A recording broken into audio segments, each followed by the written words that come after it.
در حق فهم جاري دبينر نجاش خونتن دولة باهچلي بل إنها حقان فيدان هندك رايدار وزارة پاراستنه دولة ترك قفان لروجاوا باكور روجلاتي سوريا دخل پروین بولدان اندام شاندیا ایمرالیه گوت کو نه کردن باکوری کردستانه و نجی ریبر عبدالله او جلان تو اپراسیونه که لدیجی روجاوای کردستان قبول ناکن. پروین بولدان دبیجه کو گرک ترکیه جه خوال جم کردن روجاوای کردستان بگره نکو ایریشی وان بکه جبر ایریش لدیجی وان و تسوده لترکیه نکه برواجی ده زرار بگینه ترکیه.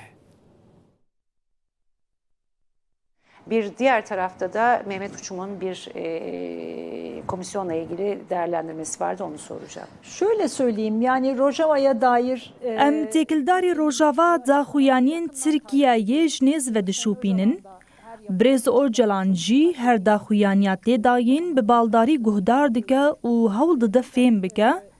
Ji me re wisa got lêbelê Tirkiye di vî warî de têkildarê mijara Rojava, têkildarî mijara Sûrî divê li cem gelê Kurd cihê xwe bigire.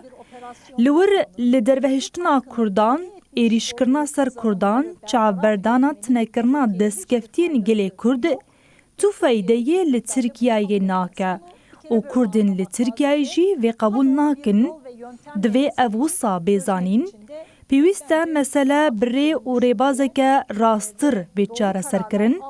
Ji bo vê pêwîstî bi fikirandina aqilê saxlem heye, pêdivî bi biryarên rast heye.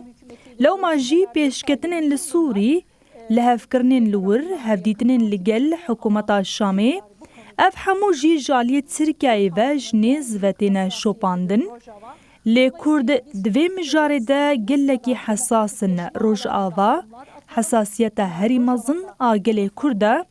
Lewma jî em li Tirkiyeyê çi qasî behsa demokratîkbûnê bikin jî, lê li Rojava wenzahiyekî herî biçûk jî êrişeke li dijî wir bi dîtina min wê di nava gelê Kurd de rê li ber hilweşînekî mezin veke. Lewra jî ev ne tê qebûlkirin ne jî tu kes vê rêbazê dipejirîne.